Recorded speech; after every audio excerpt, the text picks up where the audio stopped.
Good morning बच्चों। आज हम कक्षा 8 की गणित विषय का अध्यापन कार्य करने जा रहे हैं, जिसमें चैप्टर का नाम है परिमेय संख्याओं पर संक्रियाएं। इसका एक अभ्यास हम पिछले दिन कर चुके हैं, जिसमें कि कुछ परिमेय संख्याओं पर संक्रियाएं साधारण रूप से हल करना एवं संख्या रेखा पर किस प्रकार से हल किया जाता है, इसके विषय में पढ़ा। अब हम इसका दूसरा अभ्यास 1B हल करने जा रहे हैं, जिसमें कि कुछ आगे की चीजें दी हुई हैं कि परिमेय संख्याओं पर किस प्रकार से संक्रियाएं होती हैं। तो इसका पहला क्वेश्चन है कि निम्नलिखित कथनों में सत्य असत्य अंकित कीजिए। तो पहला क्वेश्चन है इसका -4/5 plus in bracket -4/5 is equal to -8/5। हमको सिद्ध करना है कि ये सत्य है या असत्य है।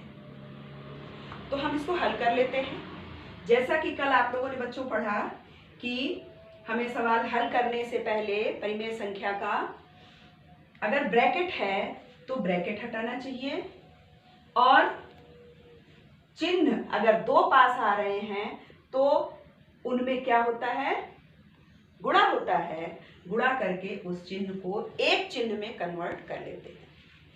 तो हम यहां कर लेते हैं -4/5 प्लस और माइनस का गुणा होगा, फिर ये क्या हो जाएगा -4/5।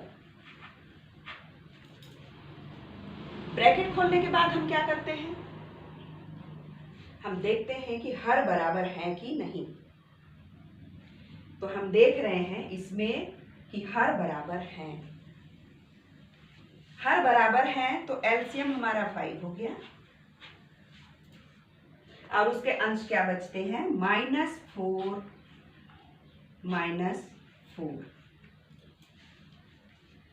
इज इक्वल टू -4 इन दोनों को जब हम जोड़ेंगे तो हो जाएगा माइनस जोड़ने पे चिन्ह माइनस हो जाता है, 4 और 4 मिलकर के 8 हो जाएगा /5। हम देखते हैं कि -4/5 को -4/5 में जोड़ने पर आया है -8/5, और हल करने के पश्चात भी हम देखते हैं कि आया उत्तर -8/5। तो इसके मतलब ये कथन सत्य है। आइए अगला, इसी का अगला क्वेश्चन सत्य और असत्य कथन का अगला क्वेश्चन है -6/7 प्लस 6।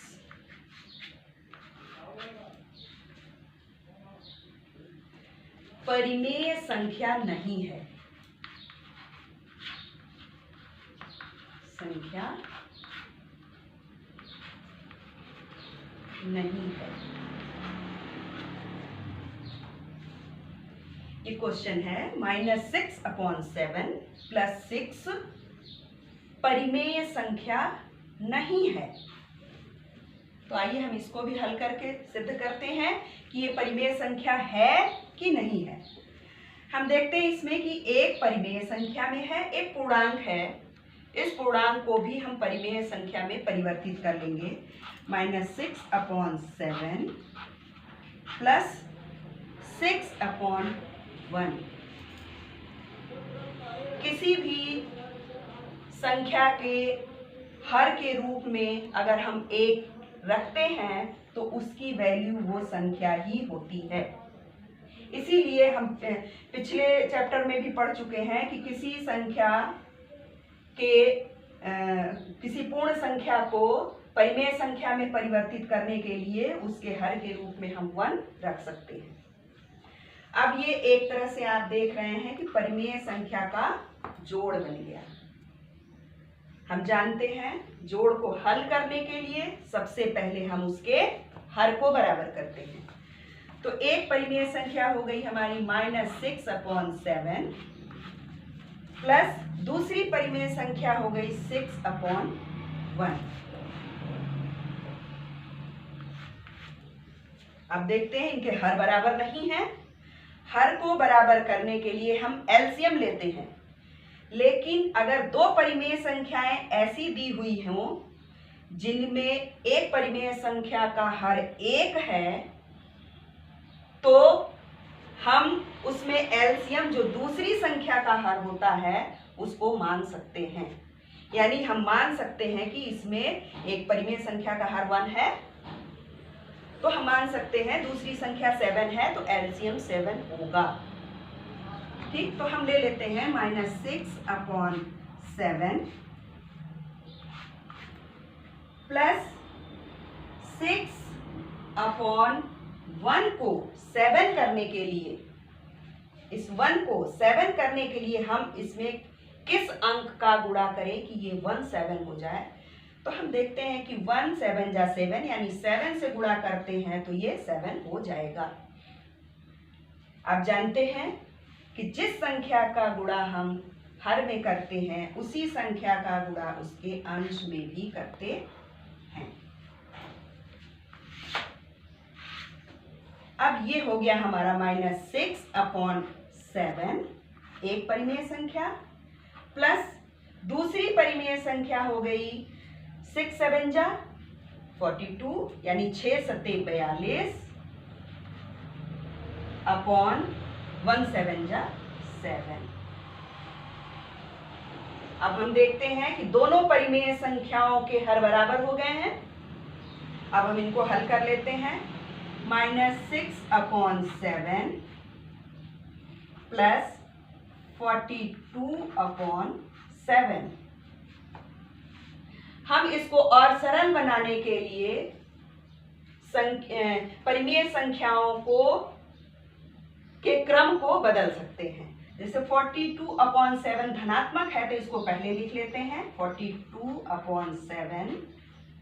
ये -6/7 ऋणात्मक है तो इसको बाद में लिख लेते हैं -6/7। अब चूंकि हर बराबर हो चुका है, एलसीएम हमारा 7 है, ऊपर बचता है 42 - 6 = 42 में से 6 को माइनस करेंगे तो आएगा 36/7।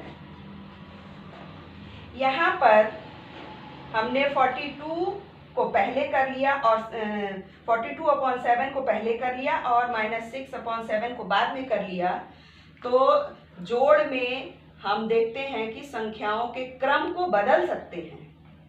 क्रम के बदलने पर उसके उत्तर में कोई अंतर नहीं आता। जैसे कि अगर हम 1 + 2 करें तो भी आंसर 3 आएगा, 3 + 1 करें तो भी 2 करें तो भी आंसर 3 ही आएगा।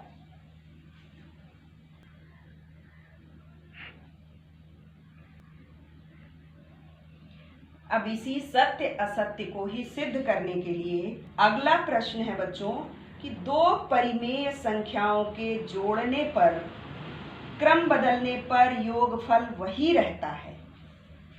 यानी कि दो परिमेय संख्याएं हो, मान लीजिए एक है 1/2 और दूसरा है 2/3।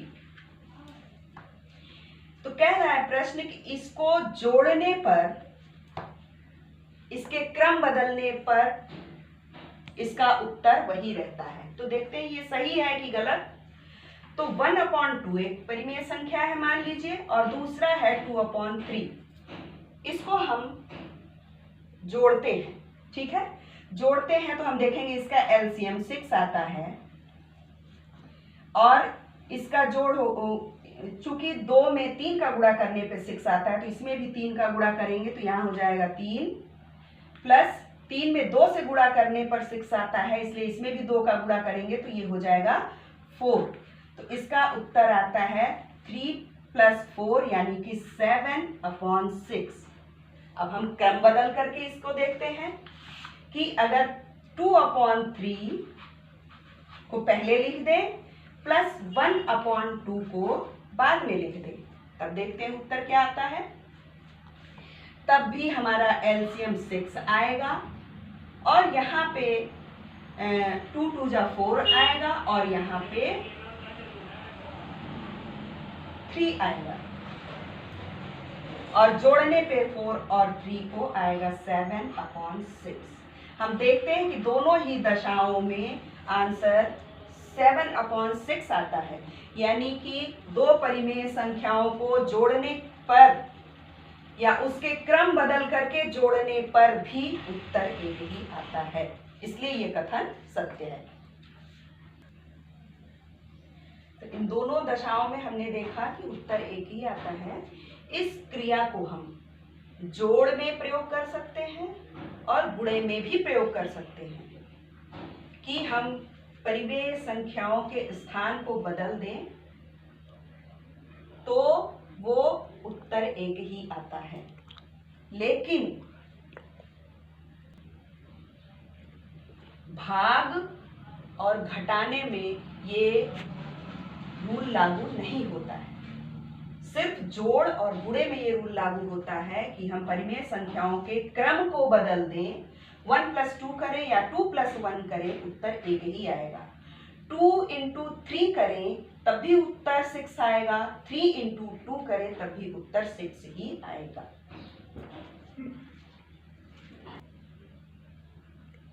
आज की कक्षा हमारी यहीं पे समाप्त होती है। आप लोग इसको अपने नोटबुक में प्रैक्टिस कीजिएगा। धन्यवाद।